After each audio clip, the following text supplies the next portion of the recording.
Hello friends, Pastor Doug Batchelor. I'm doing a brief prophecy news update. We don't have the regular Amazing Facts studio background here because the office is closed, but something just happened, and I think this is very urgent. The Pope has made an announcement that Christians should not try to convert anybody. Now this is absolutely mind-boggling. This is astounding. It happened this last Friday, December 20.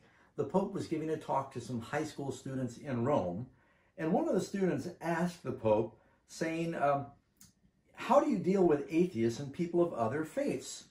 The Pope responded, Christians should never proselytize, and that any who do are not truly Christians. He insisted, we're not living in the time of the Crusades.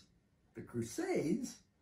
Well, that's astounding because popes through history encouraged the Crusades. They sponsored, they funded the Crusades, they rallied and recruited people to go to the Crusades. And so I guess the Pope is saying that those popes are fallible. They said the wrong thing. In front of an unbeliever, the Pope goes on to say, the last thing I have to do is to try to convince him. Never. Well, but I thought that's what the Lord told us to do, to try to persuade people for Christ. That's what it means to be a Christian. You know, I can't imagine a Christian saying, I'm never going to try to persuade someone else to believe. If people don't believe, they're lost. We want to persuade them to believe because without faith, it's impossible for them to be saved.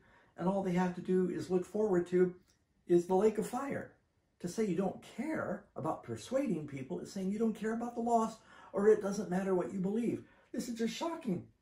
You can read in Acts 18 verse 4, Paul reasoned in the synagogue every Sabbath and persuaded both Jews and Greeks. Paul would preach to anyone who would stop and listen because he knew it was a matter of life and death. The Pope goes on to say, a Christian should never try to convince others of the truth of Christianity, which should simply give a testimony of the consistency and wait for others to ask about their faith. You don't do anything proactive. You just try and live the life and be sweet and hope someone is going to interrogate you about what you believe. That is not what the disciples did. Acts 26 verse 28. Then Agrippa said to Paul, you almost persuade me to become a Christian. And Paul said, I would to God that not only you, but also all who hear me today. Paul wasn't just being a witness, he was preaching. All who hear me today might be both just and almost altogether as I am, except for these chains. The Pope said, if someone says they're a disciple of Jesus, and they come to you with proselytism, they are not a disciple of Jesus. Well, what does proselytize mean? It means to induce somebody to convert to one's faith. Yes, this is called being a missionary. This is an amazing statement on several counts. First of all, it's unbiblical. Jesus tells us that we should proactively go everywhere and preach the gospel to try to persuade people to believe. Mark 16, verse 15, at the end of Mark's gospel, go into all the world and preach the gospel to every creature.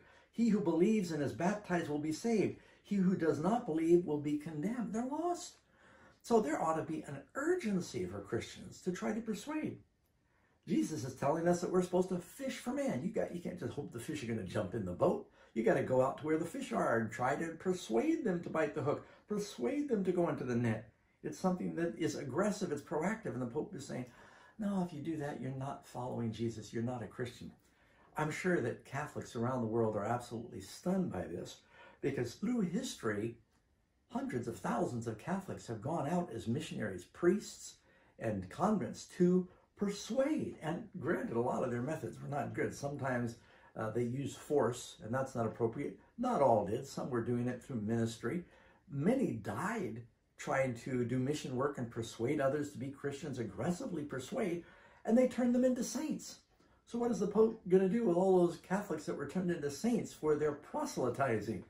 I'm speechless, as you can tell, that the Pope is saying this. This is a 180-degree change from what their teaching of their church has been. And he's basically repudiating also the Crusades, which was to go out progressively and to fight to win back Christian territory. He says it really doesn't matter what you believe.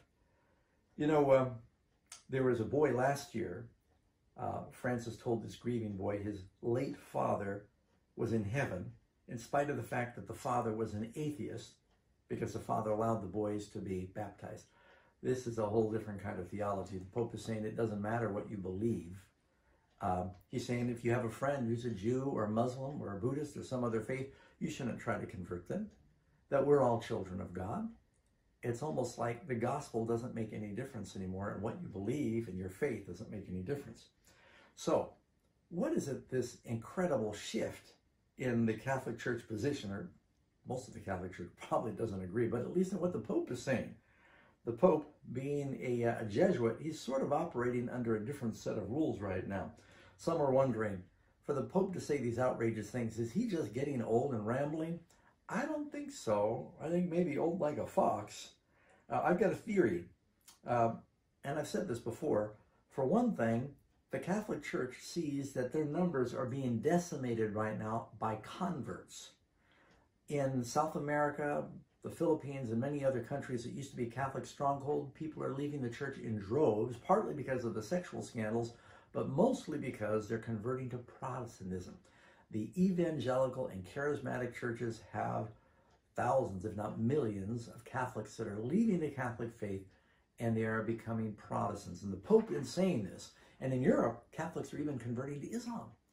The Pope is saying we shouldn't proselytize. He's saying it as though Christians shouldn't do it. What he's really doing is he's saying, stop proselytizing us, that you shouldn't be doing that. And the other thing is, the Pope clearly is trying to build a confederacy of Christians and other religions to form this one world religion where he sees himself as the ultimate leader, or at least his office as the ultimate leader. It seems like he's a lot more concerned these days with persuading people to aggressively fight climate change more than persuading them who are lost to find Jesus.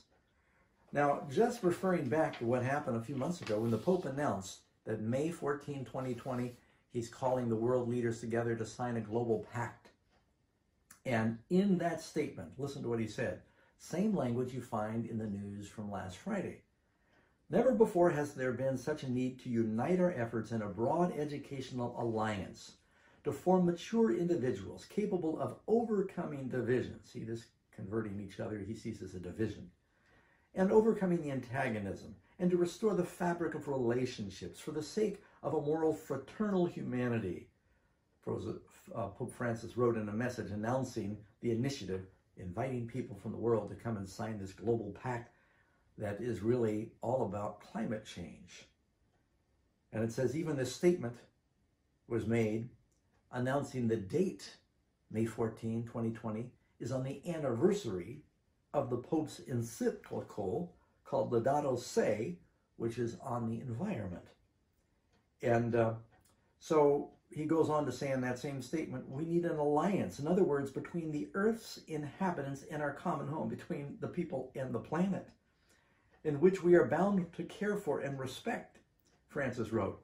An alliance that generates peace, justice, and hospitality among all people. Peace, let's all get along, doesn't matter your religion, of the human family, as well as dialogue between religions. So it really is a consistent message.